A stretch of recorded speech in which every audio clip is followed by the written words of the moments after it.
bangga kepada kami.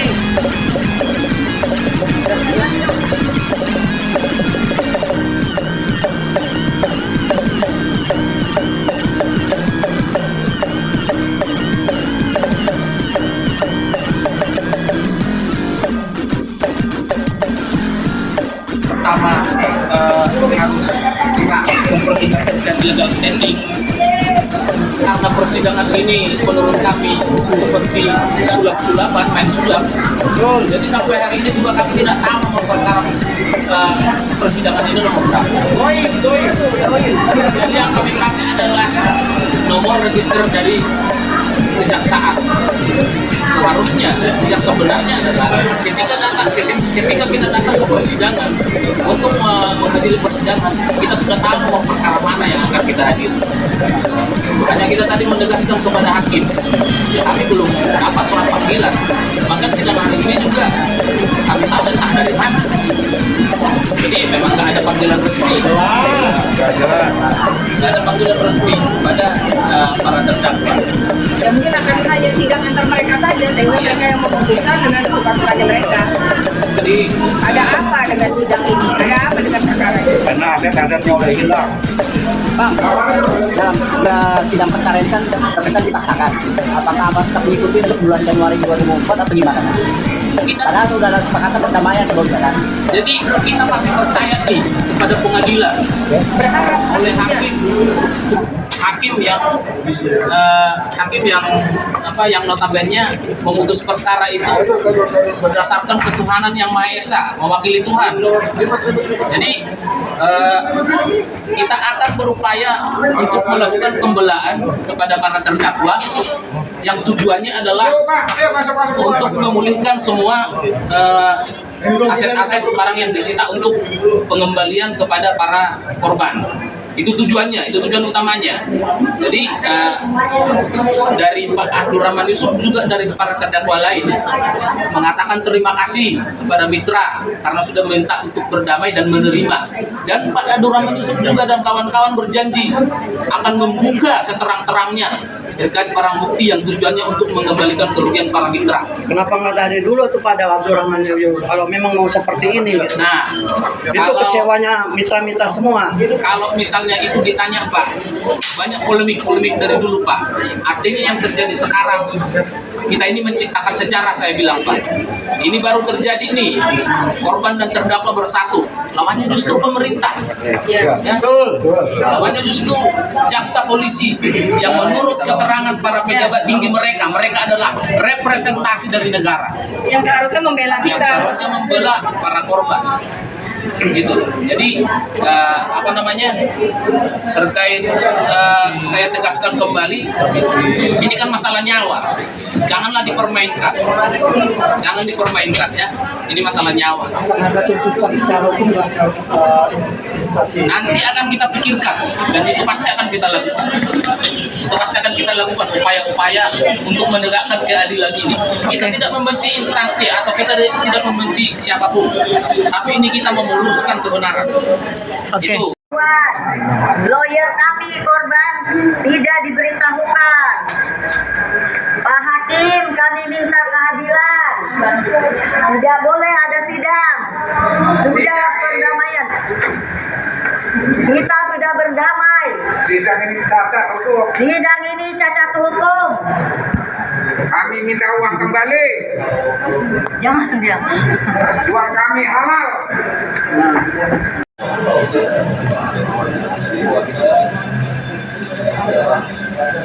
Hanya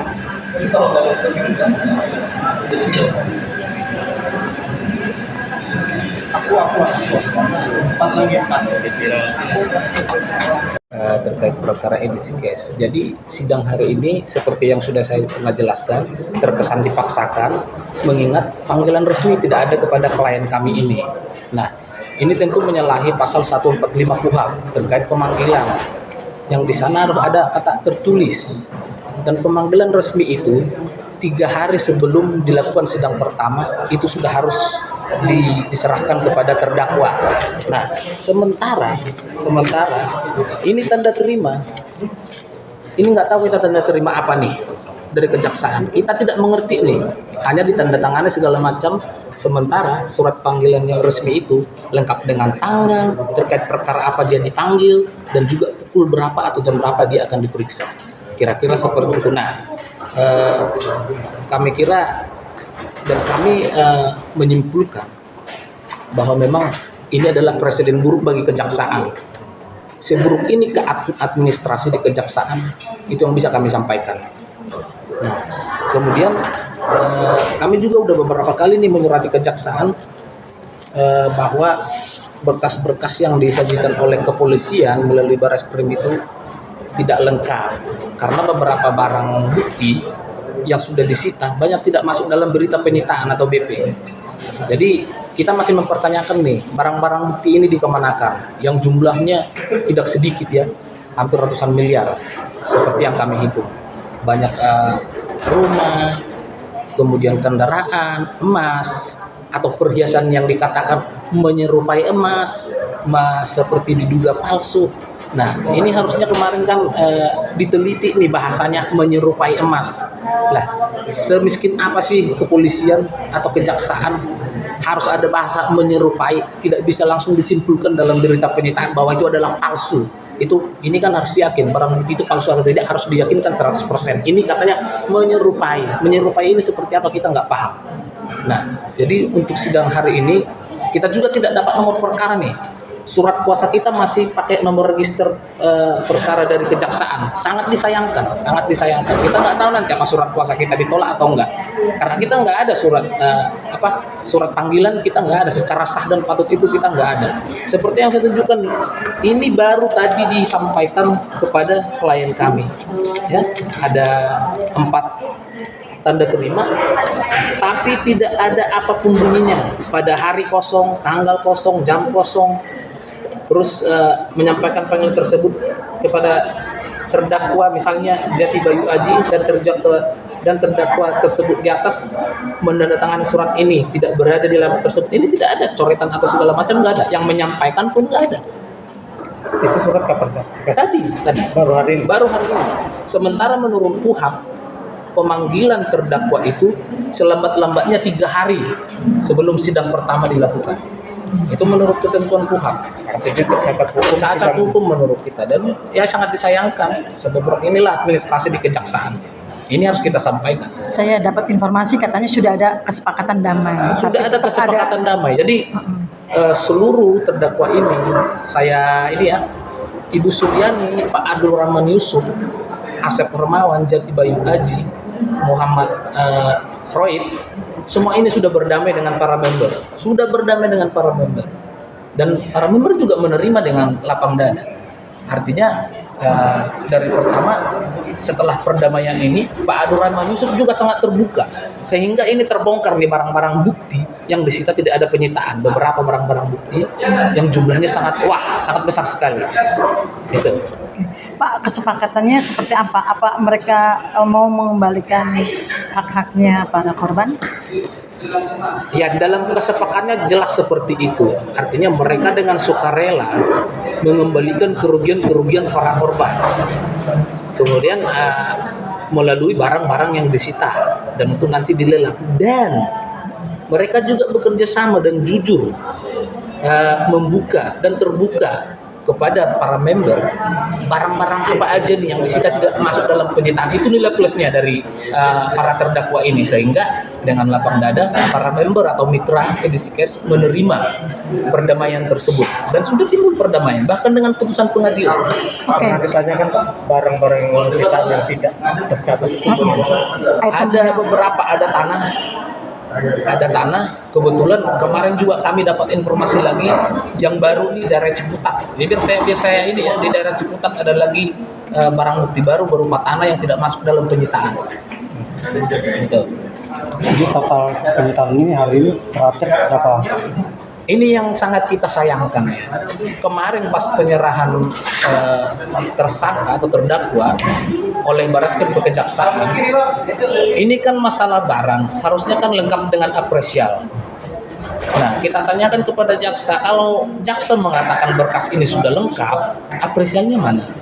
Ada beberapa jaksa pada saat itu kita tanya yang memeriksa para terdakwa ini, satu pun tidak ada yang bisa menerangkan mana apresialnya, tidak ada. Bahkan berkas yang katanya sudah mereka pelajari, ketika kita tanya untuk menjelaskan isi berkas tersebut, banyak yang tidak tahu. Kami kan baru, Pak. Ini berkas baru nyampe. Lah, berarti berkas belum lengkap dong. Atau berkas mereka belum bisa simpulkan itu lengkap atau enggak, tapi sudah masuk ke tahap 2. Ini sangat disayangkan. Jadi ini terkesan sangat dipaksakan.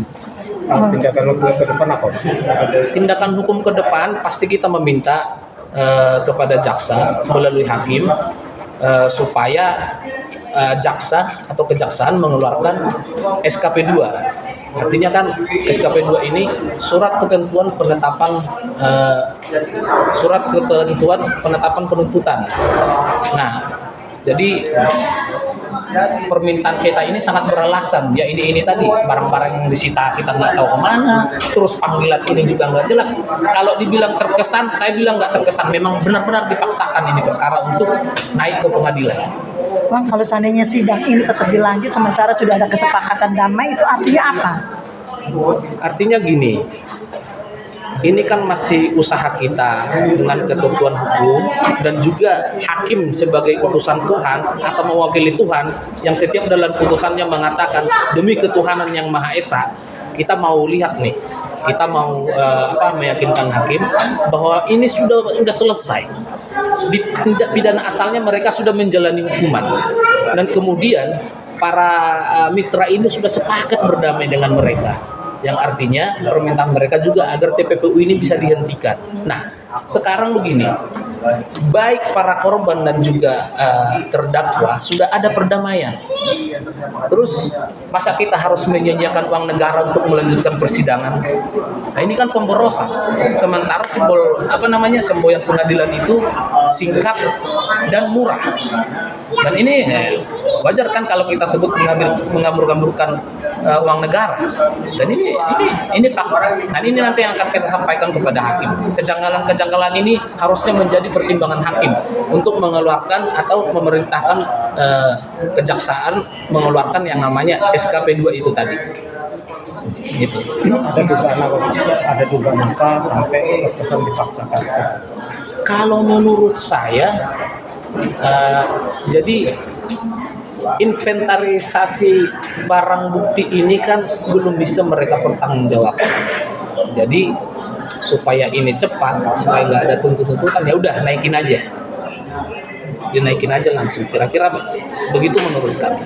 Bang, kalau harta sitaannya tidak jelas kemana, artinya selama ini menguap atau di mana kan itu statusnya? Ya kita duga begitu, Bu. Kalau misalnya nggak kelihatan ini barang-barang bukti, barang yang disita, terus kemana? Yang nyita siapa? Nah, ini kan masuk obstruction justice juga.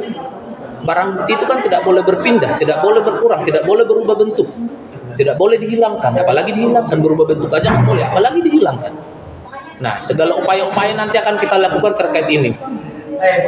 Gitu. Kita akan melaporkan siapa-siapa aja yang kita duga terlibat. Itu yang ini. Jadi memang ini sangat luar biasa ya. Barang yang disita yang jumlahnya tidak sedikit. Berapa? Bisa tidak dimasukkan. Kalau 500 miliar? Kalau berapa ratus miliarnya kan kita belum tahu, Bu. Karena kan apresial itu kan menentukan berapa harganya. Kita juga terbuka kalau misalnya ada apresial, ayo diapresial. Nah, cuman itu perintah kejaksaan juga yang kami dengar itu harus diajarkan apresial. Nah, apresial ini nggak ada, tapi jaksa tetap menerima bola panas ini. Gitu. Nah, dan juga masih banyak yang kami duga tersangka-tersangka lain yang harusnya masuk dalam perkara tidak dimasukkan dalam dilibatkan atau tidak dinaikkan statusnya menjadi tersangka atau terdakwa. Jadi banyak kejanggalan.